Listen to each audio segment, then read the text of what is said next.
our art goes beyond just what is here in the classroom, but I try and bring it out into the community. It's nice and sunny today, so you can either work in the hallway or I have the projector over here as well. I was moved when I saw your art. Sometimes teenagers don't think that they have a voice or can really do anything. And so the idea that they're making something that will change the world is so important now. It's kind of a hard thing to do inside the walls of a classroom sometimes, is really to make the rest of the world kind of a reality for them. Programs like Students Raising Students helps us kind of deliver that to students in a way that we wouldn't otherwise be able to. They're being introduced to new words and they're using them in their everyday language. They're talking to people in the hallways saying, hey, we have lemonade on Friday. Do you want to be a customer? Here you go. Hello and welcome to Classroom Close-Up New Jersey. I'm your host, Sean Spiller. And today we begin with an appreciation for the arts. It isn't news that arts programs are frequently threatened by budget cuts. Yet the value of those programs is better understood than ever before. There are more examples, more data, all supporting the need for introducing art to students. So we begin this episode at the beginning of a typical school day with, you guessed it, an art teacher. Tucked away in the northwest part of New Jersey stands an educational institution that's 100 years old. I haven't been here 100 years, although some kids might think that. It's a small school, 112 students, and only one art teacher. I really love having the kids from pre-K through 8th grade. But inside these walls, there's nothing small about it. The educators here are big on educating the whole child in every area, including art. Our art goes beyond just what is here in the classroom, but I try and bring it out into the community. We've gone down to the river to do some drawing. It's nice and sunny today, so you can either work in the hallway. We have smaller classes, so we're able to incorporate classes together. Look how pretty this blue is. I think it's really nice for the second graders. This kindergartners enjoy it, but it makes the second graders feel really grown up and that they're helping the kindergartners. There are a lot of things you can do, like maybe get some green. Having Lisa here at the school helps children who maybe they're having a hard day in spelling or math. When they come to art, it's like a clean slate and they get to express themselves differently. I need different colors of green because it looks pretty. Children develop at different rates, at different times. They have different treasures that sometimes are hidden and takes a little more time to find out. And I think Lisa's able to kind of encourage the students to bring some of those creative skills out and to recognize that they are special. This is cool, I like this. This is really good. Where'd you get the idea to put this in? I don't know. It just came to you. Being in an art environment, I think, is very relaxing for them, so they don't feel like they're under that much pressure, that if they can't come up with the answer right away, they can look around and they can discuss it, and I think that's the way the world works. How many people know how to use a glue stick? I do. Oh, good, okay. What you do in art helps you do some lateral kind of thinking. You can jump from one thing to the next, and you can get that aha moment where you solve the problem. And I think that's used all over when they're in computers, when they're doing writing. It's, I think, a very essential component. Remember, it depends on how you hold it. You hold it to the side, you hold it straight. Depending on the angle of the brush, you get different effects. Some little tinier stalks growing as well. But they're all... It's a lot to prepare for all of the different age groups. It is. They're mentally set for different projects, so I have to try and streamline it to their particular age. First step is glue the house, then we glue the tree. For instance, somebody like preschool, they can't do that much, but they're very happy to be there. So it's up to me to do all the cutting, and I'll get the gluing and get everything ready and lay it all out. Press hard. Good, because you want it to stick, right? Whereas when 8th grade comes here, I can just put things out and they can pick it up and work on it. We were working on our own stained glass, right? I started doing some of my name. Remember I showed you in the beginning, you take this and then you flip it and trace it, flip it and trace it, and then we put some color in it, right? So then you guys are ready to do yours. You have a choice of whatever you'd like to use for your media. You have colored pencils, markers, whatever. Be aware this is possibly their last chance they may ever get to do art. If they're not really interested in art and they don't go do anything in high school, this will be their last touch base with being able to learn anything about artists. We looked at Tiffany, a famous American artist. He's known for his stained glass. I put some stuff on the board for you in case you don't remember. So you're going to write down what stuck, Post-it note. He had to make his own glass because no one made the type of glass he needed. He loved nature. One of the presidents wanted the White House to have stained glass, Tiffany glass. I would like them to be able to go out into the world, find a beautiful weaving to hang on the wall. They'll have done that once in their life and know how hard it is to do, and they'll really be able to appreciate that. I want them to have an appreciation of how much work goes into a professional artist's work. It's very nice to know them for so many years because I see them develop both socially and then I see their talent develop. I'm an artist. They're very, very sweet, and it's nice to see that. By the time we get to the end of our time together, it's a little hard to see them go. More and more, we see art in learning, in healing, in raising our spirits. It makes sense to weave the arts into the school curriculum, and in fact, into the fabric of our society. By supporting the arts, we're building a foundation for innovation, one of the goals of Books and Beyond.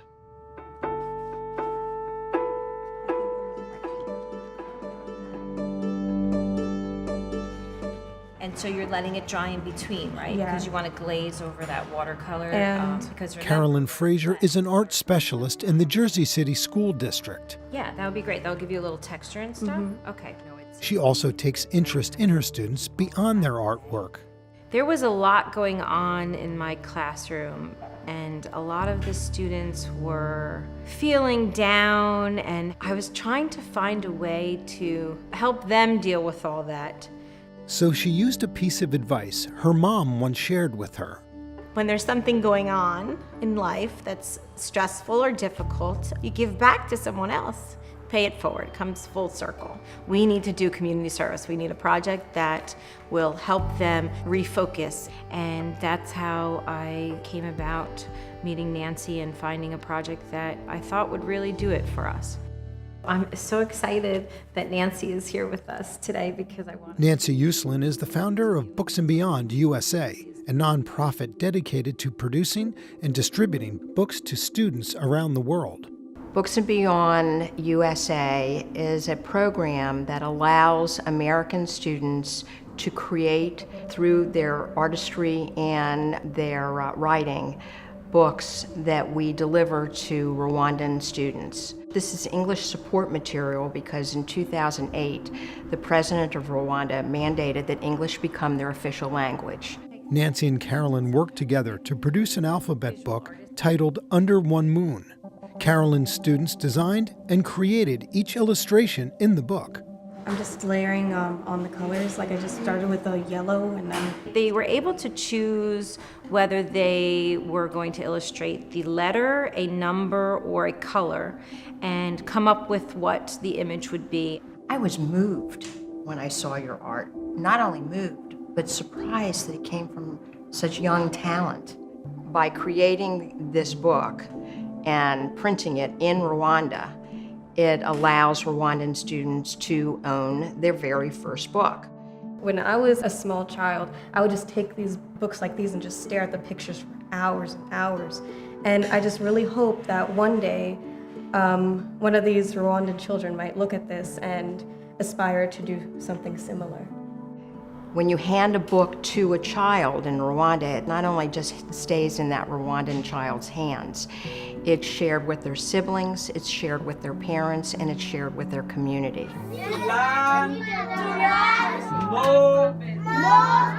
And they're told that they can take it home. First, they're confused because they've never been able to take a book home. And big blue whales, that sounds terrific. That's a good recognizable symbol, I think. That You know, I could have painted the sky, but because how much I love the ocean and like being able to kind of illustrate animals and creatures was something that I wanted to do. When I was like thinking about something to paint, I wanted to paint something that they can recognize. And with this process, I just used layers upon layers of watercolor. I started with a wash, and then I went in with like a dry brush to get the little details in. I almost want to cry when I see the artwork that these students did. It is so beautiful. I took chalk pastels and I sketched out 4 butterflies of different colors. I'm just excited at the fact that kids are looking at my artwork, because that's something I always wanted to do in life. I wanted people to look at my artwork and like it. sometimes teenagers don't think that they have a voice or can really do anything. And so the idea that they're making something that will change the world is so important now. And then our finished letters will actually be turned into a book. So you guys excited about that? The success of Carolyn's project inspired other art teachers in the district. Martha Garcia did a project of illuminated letters. We're going to print it. It's going to be displayed in early childhood classrooms. My illuminated letter was on the letter B, and I went for the nature theme. So I drew the letter B with a beanstalk covered with blackberries. Illuminated letters are in a capital of whatever the word is, and then they create designs or add some gold embellishments to it. First, I put a unicorn in the middle to represent you, because unicorn starts with a U. Also, think about your border, right? Not just the inside of what's going on.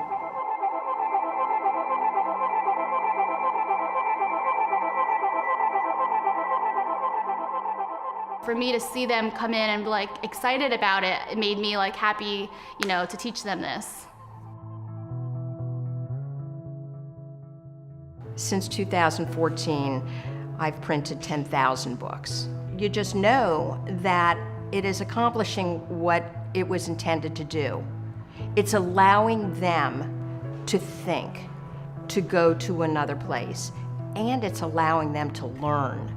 To realize that this project helped them to be an instrument of change in the lives of the Rwandan children. Watching them get confidence with that and knowing that they knew they were changing something was really exciting for me.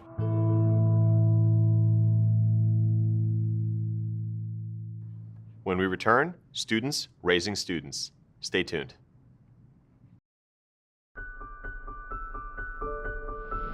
I traveled to the sites of the Holocaust during the summer of 2014 with a Holocaust survivor and hidden child Maudami, and the amazing Classroom Close-Up crew accompanied us on this trip. And the result was, after they filmed us, they decided to come back and look at a lesson my colleagues and I created from the lessons we learned during our trip to the sites of the Holocaust. I used the documentary in my Holocaust and Genocide class. I've shown it to all of my French students, and we've even been told that our sending districts use the kids coming up say we've seen it in our elementary schools, and we've heard that some of our graduate students have seen it at Stockton. They've showed it in their classes. And isn't this a wonderful opportunity to have conversations with those around you? I think it's so powerful because the benefit is you're showcasing the best practices and the best teachers all over New Jersey, because this shows the best of what we're doing. I'm such a firm believer in interdisciplinary lessons and collaboration, and it shows other teachers the power of doing this and what we're doing. I hope for years to come to be able to show these pieces to show the value of what we do in the classroom.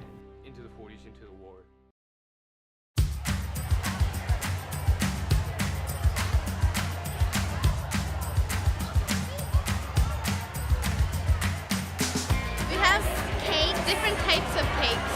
White chocolate peppermint brownies. Pumpkin chocolate chip cookies. We made deep fried Oreos because it's the best tasting thing ever. Tonight is our 11th annual Celebrity Chef Challenge to raise awareness about educational opportunities around the world and scholarship funds for students in East Africa. All these people are here at Hillside tonight because A, they want to eat some really good food, B, they want to win the Golden Spoon, our grand prize, and C, they want to help get scholarships for students in Kenya and Tanzania.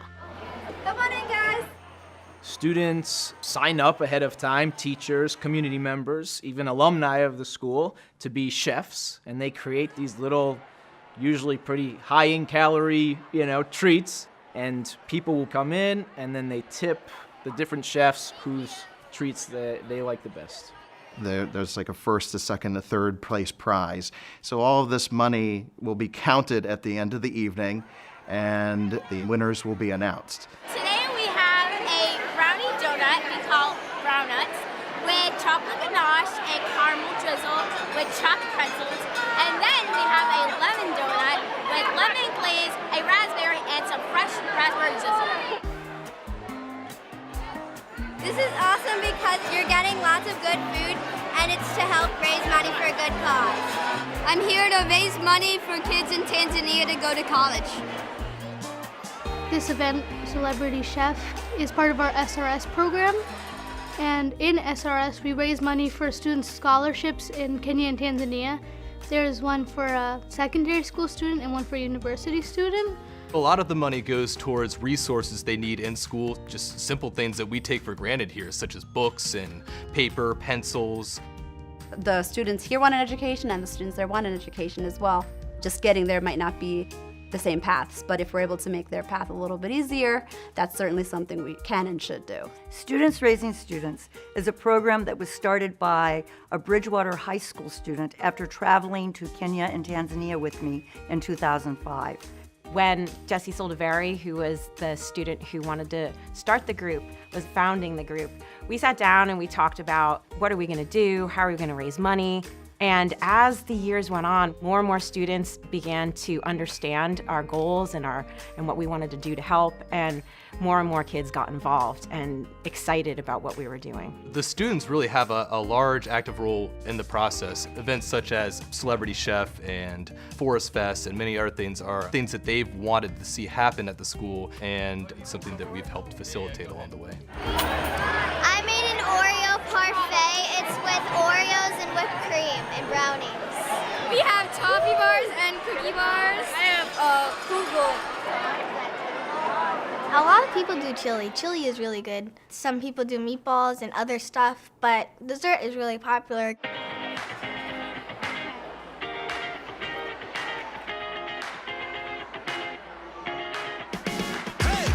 The team to beat tonight is Team Bedazzled. Team Bedazzled is something to be reckoned with. We were on the street for a while, and then we got beat out a few times. But we're back. We're not strong. We're keep calm and stay sweet.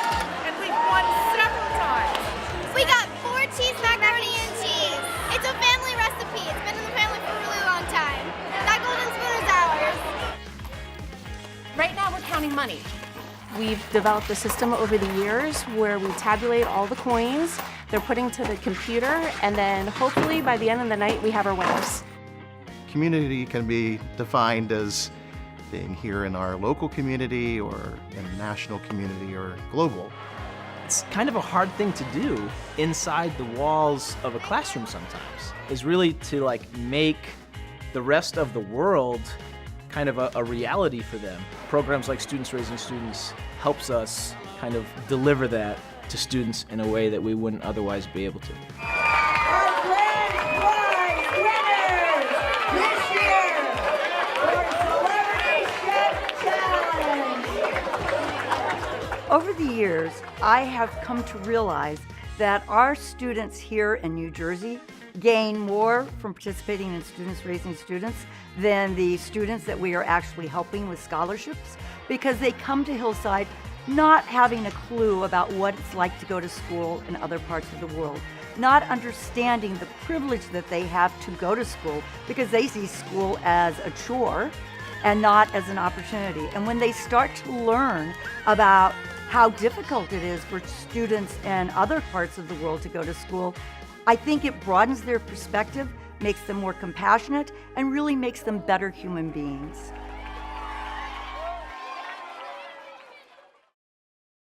Happy 25th anniversary, Classroom Close-Up! Woo!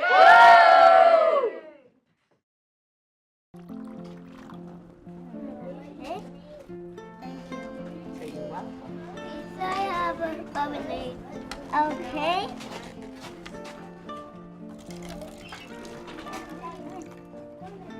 Here. Thank you.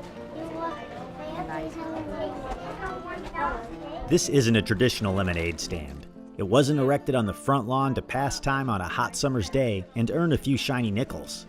This lemonade stand is an experiential learning project created by teachers to help students grow. Can I help you? Thank you What do you so say? much. Enjoy. We have social skills, we have language skills, academic skills, working on fine motor skills, gross motor skills. We work on all of those things so that they can become as independent as they can be.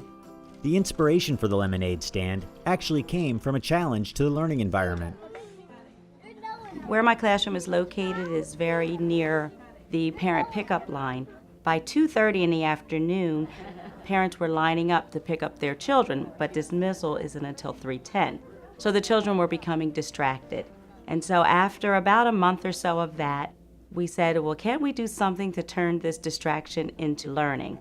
And so we came up with the lemonade stand. So why are we here right now? What are we going to talk about? Charlie.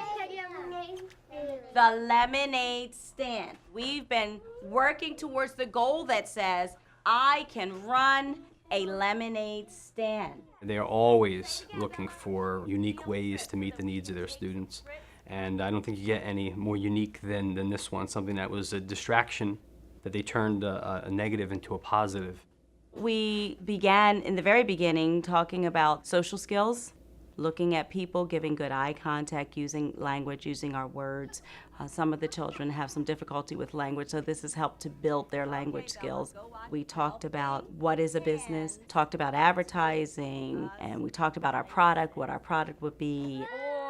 We also incorporate academics such as mathematics. Because we're counting money, they have to learn how to keep their hands clean because we're serving food, and we talked about germs and how we don't want to spread them. So we incorporate a little bit of everything. Everybody ready? 1, 2, 3. I definitely believe the best lesson is just the social aspect. I have seen these students grow so much just verbally and being able to say what they need, what they want, going up to strangers and just saying to them, would you like to buy some lemonade? They're being introduced to new words and they're using them in their everyday language. They're talking to people in the hallways saying, hey, we have lemonade on Friday. Do you want to be a customer? They're using it in their writing, talking about lemonade stands and lemons, using words such as sour to describe different things. Their adjectives are improving and increasing. Thank you so much. Come again. Whenever you want to. Have a nice day. In putting together projects such as this, you have to think about the needs of the learners. They have vast abilities. Many of them have different needs, different equipment that they'll need. So we have to think about how we can incorporate all of the children so that everybody can be involved. Okay.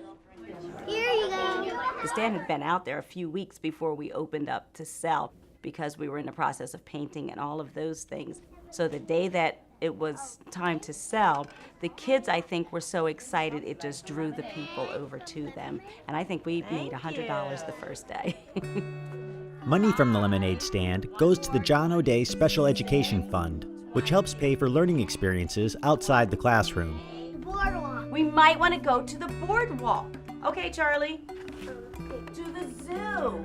We want to use the money to take the children on trips in the community where they can use their language skills and their social skills so they could read the menu and order for themselves and pay for their meals and make sure that they get the proper change back.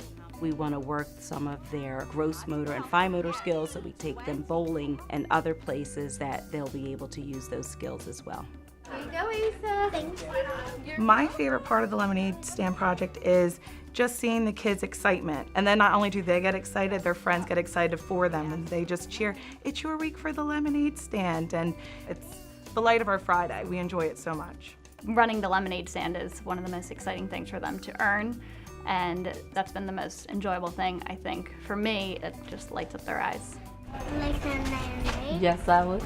It is very rewarding to see the children come together to plan it, to see it followed through, and to see the results of it.